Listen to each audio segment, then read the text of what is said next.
So what if the secret to a real transformation isn't about adding more to your life, but actually taking things away?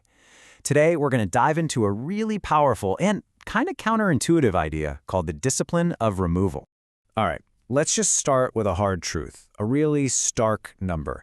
A staggering 99% of all self-improvement attempts, all those glow-ups, are projected to fail before 2026. 99%. I mean, just let that sink in for a second. That's practically everyone. Which, naturally begs the question, what in the world does that tiny 1% know that the rest of us don't? What's their secret? How do they make change actually stick? Well, let's find out. See, the problem usually starts with what we're chasing to begin with. It's all about this glow-up illusion, this myth about transformation that we've all kind of been sold. We picture this big, cinematic moment, right? Like a movie montage where everything just magically clicks into place.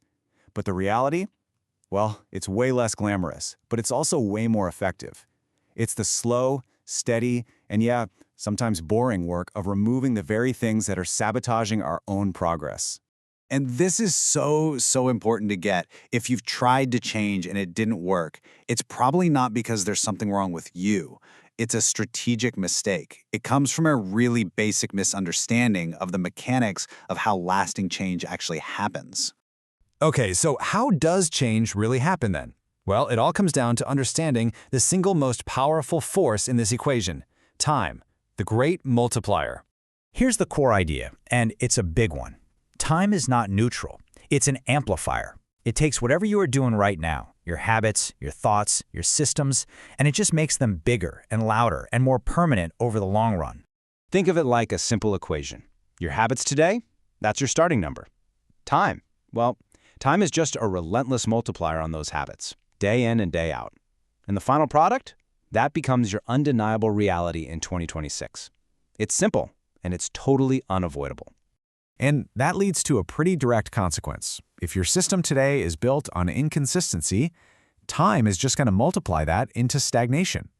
It's not a judgment, it's just math. You can't expect a different result if you don't change the initial input. So if our future is basically just math, we have to ask ourselves, are we feeding the right things into the equation in the first place? This brings us to why so many of us stay stuck. We're consistently chasing the wrong things. We tend to fall into the same traps over and over. We chase the latest hype we see on social media. We try to rely on affirmations without taking any real action. And maybe the biggest one of all, we just sit around and wait for that feeling of motivation to strike before we actually do anything. So why do these things fail so miserably?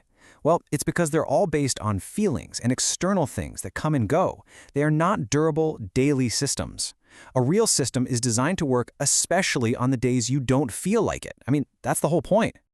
Okay, so if chasing hype and waiting for motivation is just a dead end, what actually works? This brings us right to the core solution, the heart of this whole explainer, the power of removal. And here is the powerful, almost paradoxical fix. What if real, sustainable progress doesn't come from adding more stuff to your already crowded life?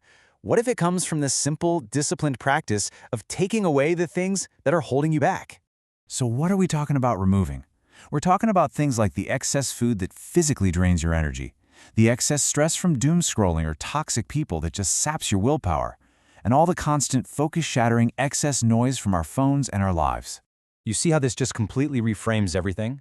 The goal isn't to build a new you from scratch. No, it's to reveal the focused, powerful person who's already in there, just buried under all that excess.